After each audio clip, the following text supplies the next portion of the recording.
Rockford's home for Classic Rock, 96.7 The Eagle. Good morning, it's Double T, and this year is the 40th anniversary of the BMO Harris Bank Center, also known as the Rockford Metro Center. I've been going back and looking at some of the great events that have happened through the years, and one thing that we have to talk about is the Toughman Competition. And joining me from the Toughman Competition from back in the day, Bob Johnston. Bob, how you doing today? Hey, we're doing good. Thanks for having me on. How did you get involved with the Toughman? When did you get involved with the Toughman? A little bit of history about it. I was refereeing amateur boxing all over the country. This man came up to me, Art Dorr, out of Bay City, Michigan. He said, Bob, I'm going to start something new. He says, it's called the Toughman. And I said, what does it involve? He said, well, only amateur boxing, people that had no previous experience. Well, long story, he came to Rockford in 1980, held the first one at Boylan High School. So then by 1982, I think that's when it first came to Metro Center. That's how it came about. And so it started in Rockford. Yes.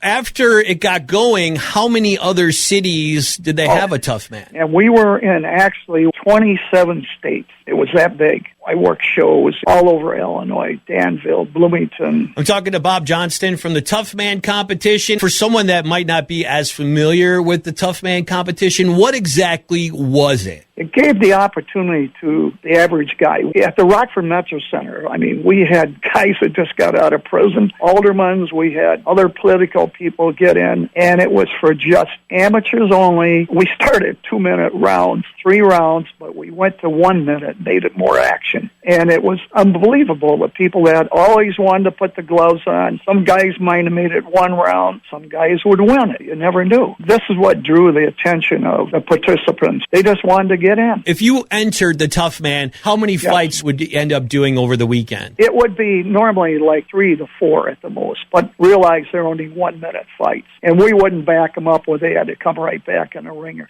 We were very safe. You know, doctor ringside, paramedics at ringside, equipment was real good, bigger gloves, headgear. I'm talking to Bob Johnston from the Toughman Competition. It's the 40th anniversary of the BMO Harris Bank Center. It was a big part of the history. If you were the winner, would you move on somewhere else, or was that it? You were the winner of Rockford and that was it? At first, we didn't have anything like that, but we had a national championship for heavyweights, and they were fighting for like a $30,000 to $50,000 purse, Wow. And it was tough. Mike Labrie was one of the better ones, too. He became a good pro kickboxing champion, too, like Brad Hefton. I'm talking to Bob Johnston from the Toughman Competition. It's the 40th anniversary of the BMO Harris Bank Center. It was a big part of the history. So what years were the Toughman Competition down at the Metro Center? We were there about 25 years. Was it something that people gravitated to right away, or did it take a little bit? It sure didn't take much because, Rockford was a boxing town. We've had a lot of good pro boxers, good amateur boxers, and you radio people helped us out immensely by promoting it over the radio. Of course, we gave out free tickets to you at contests and things like that. We had no problem filling up the contest.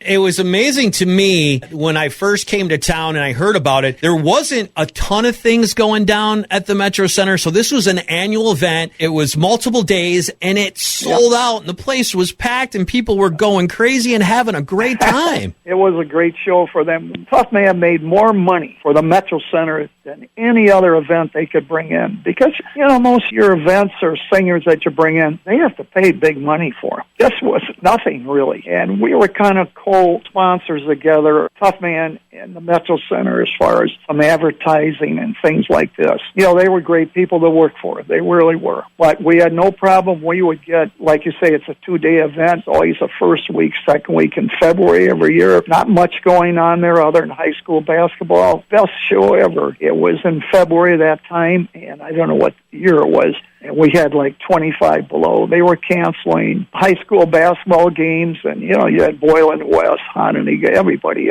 We had the biggest crowd because the basketball was canceled that one day. But we always drew 3,000 to 4,000 people easily for those nights. Bob Johnston from Toughman Competition from back in the old days at the Rockford Metro Center. Rockford's home for Classic Rock, 96.7 The Eagle. Rockford's home for Classic Rock, 96.7 The Eagle. Good morning, it's Double T, and this year is is the 40th anniversary of the BMO Harris Bank Center, also known as the Rockford Metro Center. I've been going back and looking at some of the great events that have happened through the years, and one thing that we have to talk about is the Toughman Competition. And joining me from the Toughman Competition from back in the day, Bob Johnston. What ended up happening with Toughman? You know, some of the amateur people, they thought it was a rube show. It was not, where people got hurt. I mean, that's what they thought. They thought it was kind of like MMA. And, I refereed boxing for years in amateur boxing. And there were more people getting damaged, boxers, in amateur boxing because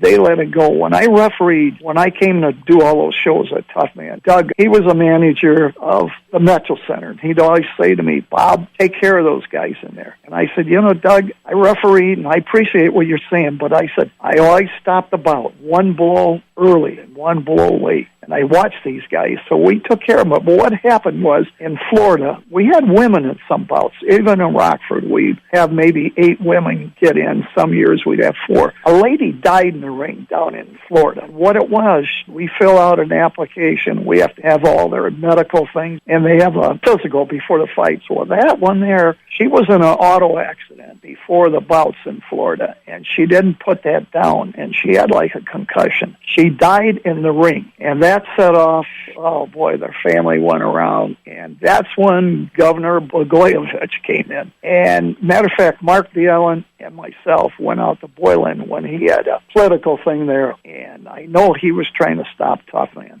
Gave him my card, and I said, Governor, I said, this means a lot to Rockford, Toughman. Now, they said, we run a good, clean show. I said, it makes money for the city, the bars, the restaurants, all over. And, of course, he kind of ignored it. Well, then he put in the bandit. They tried to ban it, Blagojevich and professional people in Chicago boxing. And first year, they took us to court, and we said, what we are, you can look at the tapes, we're a kickboxing. And we ran it then in 2004. And in 2005, they brought their own officials in and everything. Not the promoters. They didn't bother us. And then 2006 was the last bout there. They didn't run it like we did as far as bringing officials in, things like that. That's what happened, Double T. And Mark Bielen worked very hard. The last bouts down there, we had a lot of aldermen right at the bouts from Rockford, and they enjoyed it. And they could see it was a good show, but it didn't help. The governor abandoned it. Bob Johnston from the Toughman Competition. Yeah, that's too bad. I know a lot of people enjoyed it, and you were right. It brought a lot of money to the city. Not only did you have the actual event itself, then you had the weigh-in and the ring girl contests and all this other thing. Yeah. There was a lot more involved in it than just one night of fights. Yeah, like you mentioned, the ring girls. And we had the 5th precinct. We'd have contests there. And it would be a bigger night than New Year's Eve for them. The people came to enjoy that. I got the Jägermeister girls. So they had their own calendar and everything. So we had them at ring girls, but we always had where a local girl could enter her girls. And like at the 5th precinct, and if they won that night from our judges, she would be part of the Jägermeister girls for 2 nights at the Metro Center. You've probably seen it on TV where they walk around with a round card, 1, 2, 3, right, or whatever about.